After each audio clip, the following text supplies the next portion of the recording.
Javier, muchísimas gracias por estar aquí con nosotros. Bueno, muchísimas gracias a vosotros por el privilegio de estar aquí.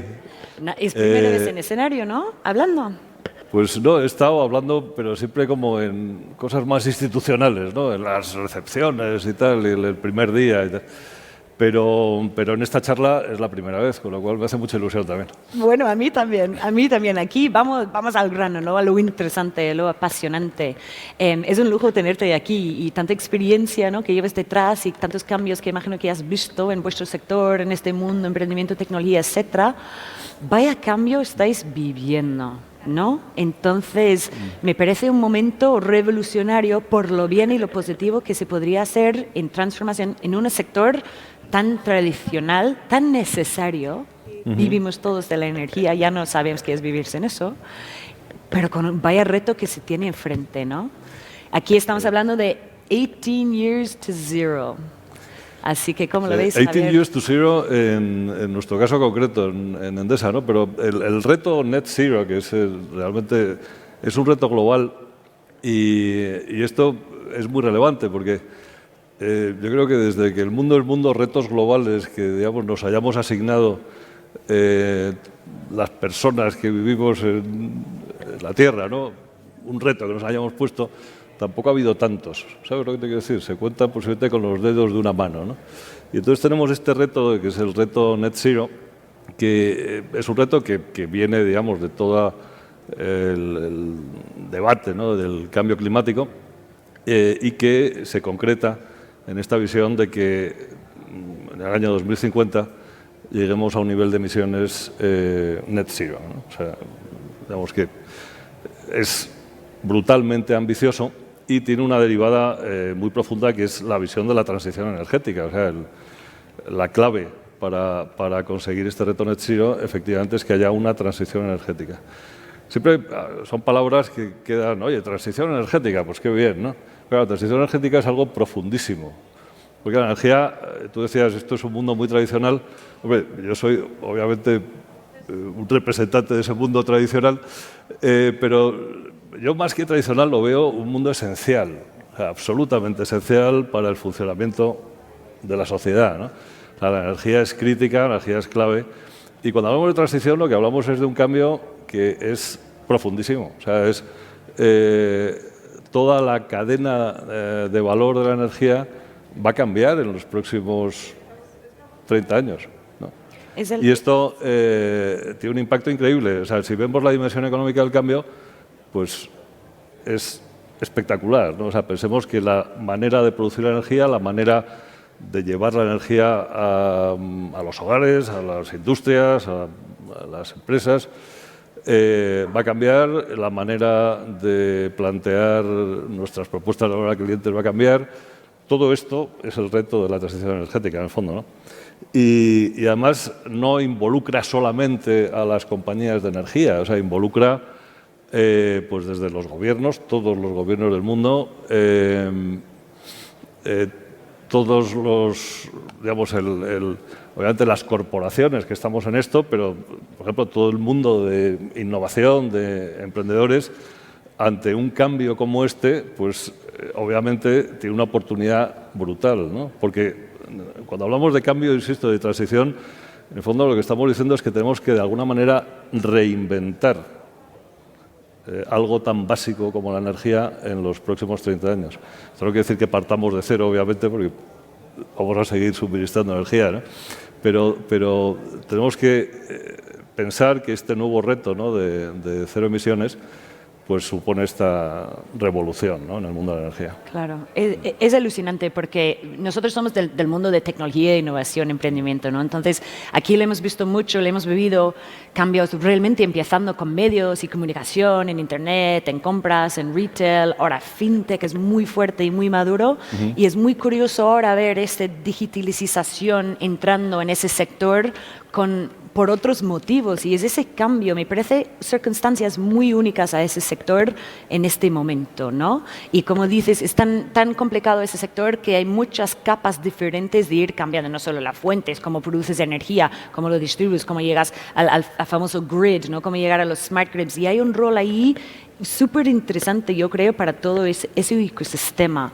Y profundizando un poco en energy transitioning, volviendo al básico, ¿cómo se hace eso para vosotros? ¿Cómo se cambia desde dentro de la base de la generación, generando energía de otras formas? ¿Cómo se facilita esa transición desde dentro? Sí, bueno, como tú dices, esto es un cambio que afecta a todo, ¿no? Y es muy relevante esa visión.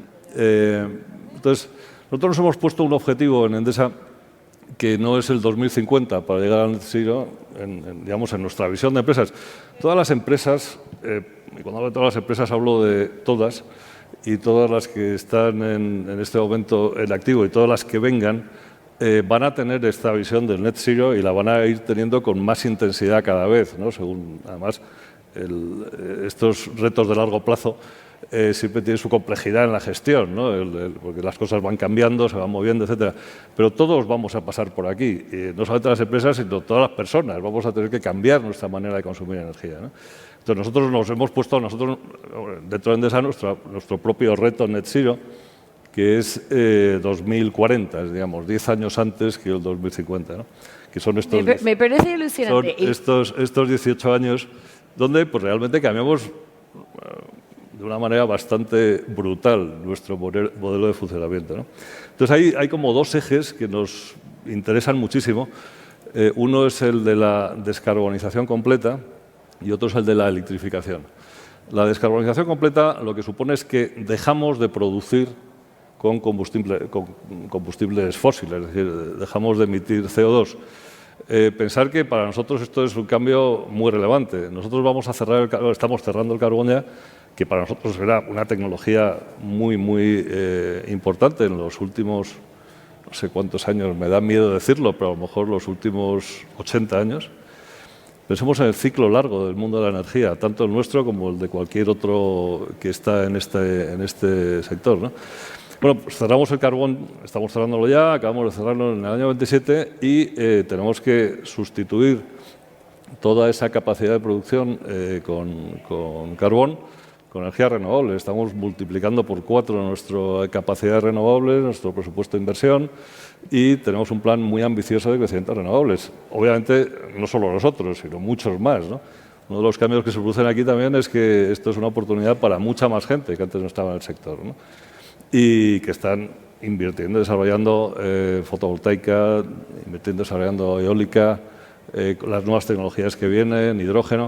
En definitiva, bueno, estamos muy metidos en ese cambio profundo en generación.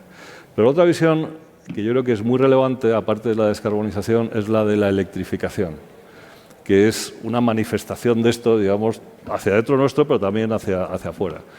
¿La electrificación qué quiere decir? Pues esencialmente lo que quiere decir es que si la electricidad ahora supone el 20% del consumo de energía total, en este caso concreto de España, pero lo podemos extender a Europa o si queréis, globalmente, pues la electricidad en 2040 tiene que ser el 50% del consumo de energía, del consumo final de energía, ¿no? Entonces, esto sin duda es una oportunidad para nosotros, es una oportunidad para muchos más, pero es una oportunidad muy clara. Es decir, nosotros estamos en el mundo de la electricidad, ¿no? Y bueno, entonces, ¿cómo electrificamos, ¿no? Entonces, esto pasa no solamente por la generación, pasa por cambiar radicalmente también nuestra red de distribución. Necesitamos reforzar muchísimo todo lo que tiene que ver con cómo circula la electricidad, simplemente por el desarrollo también de las energías renovables, pensar que las redes eléctricas parten de las centrales y se lleva la energía de manera capilar hacia el consumo. Bueno, pues ahora vamos a tener una situación en la que va a haber mucha más generación distribuida y que pues hay que reforzar las redes. Hay que reforzar las redes con una visión de las redes de hoy, que son las redes inteligentes. Estamos invirtiendo pues, como 12.000 millones de euros en el cambio de las redes, ¿no? Y todo esto pasa por la aplicación de inteligencia artificial, Big Data, mirar segundo a segundo cómo se produce el consumo en cada uno de los sitios y algún refuerzo increíble, ¿no?, de toda esta actividad. Y luego hay otra derivada muy crítica de la electrificación y que a mí es la que me preocupa especialmente y la que me ocupa especialmente, que es la electrificación cara a los clientes que en nuestro caso son todos los clientes, es decir, los clientes de grandes consumos industriales y los clientes, los hogares. Todos van a cambiar su manera de consumir energía, su equipamiento. O sea, lo que vemos es una electrificación completa de los hogares. Y eso pasa pues, necesariamente por el desarrollo de tecnologías de aerotermias, bombas de calor, para calefacciones, sustituir equipamientos de combustibles fósiles. Bueno, todo esto, de nuevo, es una inmensa oportunidad, ¿no? Es todo. Pero en el mundo industrial también, o sea, los grandes procesos industriales consumidores de energía, pensar que aproximadamente la energía que nosotros vendemos, la mitad, más de la mitad, va a grandes clientes industriales que consumen electricidad, pero que consumen gas, que consumen carbón en sus procesos, y esto también pues, tiene que cambiar radicalmente. Es decir, hay que electrificar los procesos finales de los clientes. Y aquí, pues, yo os diría que ahora mismo vemos, y hay estudios que dicen que aproximadamente el 85% del consumo de la energía de las aplicaciones térmicas e industriales energéticas se pueden sustituir ya por electricidad, ¿no? Tenemos todavía algunas dificultades en los hornos industriales de altísima temperatura que necesitas pues, para producir ciertos procesos, ¿no? Cerámicos, químicos, siderúrgicos. Pero esto también es un cambio brutal y una inversión brutal. Sí. Entonces estamos hablando en esto de no solamente nuestro cambio en la manera que conseguimos una huella de carbono cero, pero el cambio de toda la sociedad y de alguna manera de una buena parte del equipamiento energético que hoy tenemos todos, ¿no? Es increíble eso y la verdad es que lo que me ilusiona, porque es un reto muy único en ese sentido. Y aquí este año el lema de todo el programa, de los 3 días que estamos hablando aquí, es decodificando la complejidad en todo.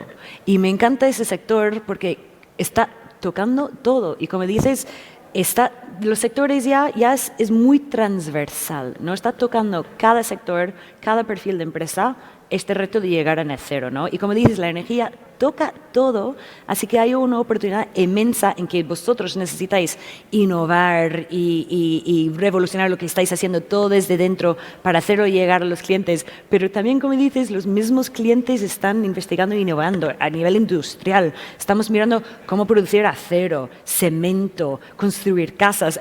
A lo largo de estos 3 días estamos teniendo esas conversaciones también con sectores conectados y cómo están resaltando sus propios retos en llegar a eso. Y me encanta ver, vamos a llegar la maridaje de la innovación que vuestros clientes están innovando, vosotros también, y si va a llegar al entremedio para llegar a eso. Y hay tanta oportunidad en todo este puzzle, ¿no?, que me da un montón de ilusiones. Simplemente una reflexión para esa comunidad. Y teniéndote aquí a ti, Javier, tengo que preguntar, que justo director general de comercialización, y estás hablando de electrificación de todo, que va a llegar a 20 de la fuente de energía a las 50. ¿Qué está pasando ahora mismo a nivel de los precios? Porque por un lado da mucha ilusión ver que los renovables ya están llegando a un precio accesible para ser competitivo en el mercado de cetro, pero lo que está pasando en el mundo está disparando todo eso. ¿Por qué? Para eso. Y dime, por favor, ¿cuándo va a bajar? Bueno, me encantaría decirte cuánto va a bajar. Vamos a ver, yo creo que antes hablábamos de transición energética y de ciclos largos, ¿no? Oye, pues el 2050 o el 2040. Y bueno, lo que tenemos que estar acostumbrados durante los ciclos largos es que el entorno cambia, ¿no? Y cambia de manera radical. Y cuando se planteó el reto del net zero, esto fue antes de la pandemia y antes de toda esta situación derivada, ¿no?, del ataque brutal de Rusia a Ucrania. Bueno, pues o sea, estas cosas y estos sucesos y estas situaciones van a seguir pasando en el tiempo, ¿no? Y ahora estamos en esta en concreto, que es una crisis que empieza pues esencialmente a la vuelta de verano pasado, con una interrupción bastante relevante de los flujos de gas desde Rusia hacia Europa. Es una crisis que nos afecta mucho más en Europa que en otros sitios, pero que afecta por esto. Los precios de gas son muy críticos desde el punto de vista de, no solamente del gas en sí mismo, como digamos, materia prima que consume industria o hogares, sino que son una de las partes fundamentales en estos momentos de la generación eléctrica. Los precios de gas marcan los precios de mercado. La tecnología de gas es la más flexible, la que se mete, digamos, para compensar durante todas las horas otras tecnologías, y el precio pues sube a estos niveles que estamos viendo ahora, ¿no? Y el precio de la electricidad en un mercado marginalista pues lo marca la tecnología marginal más cara, ¿no? Hay muchas discusiones sobre esto, pero bueno, yo no voy a entrar en la discusión de si los mercados marginalistas son buenos, regulares o malos. Lo que quiero decir es que es esencial en todo este asunto. Cuando empezó todo esto no se veía la guerra todavía.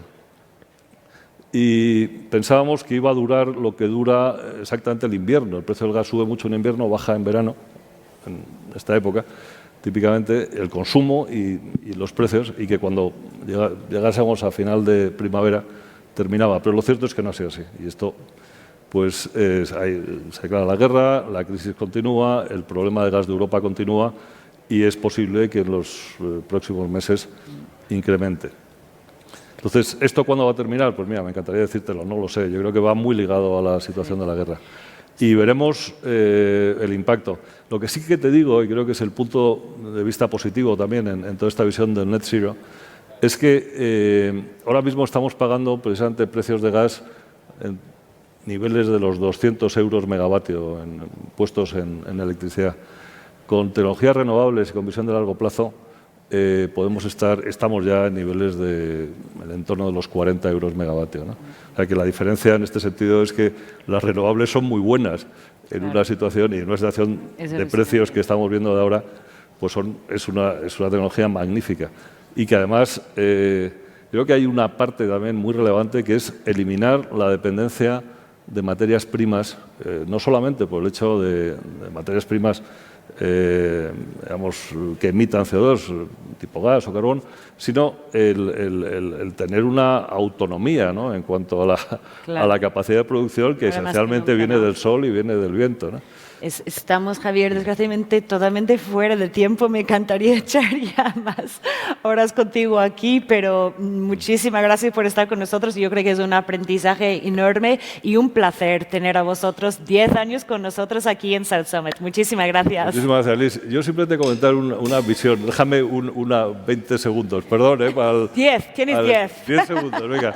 Dice, no, de verdad, quiero dejaros muy claro, ¿no?, que esta transición energética va a mover una magnitud de dinero brutal en inversiones, en renovación, en equipamiento, y todo esto va a ser nuevo.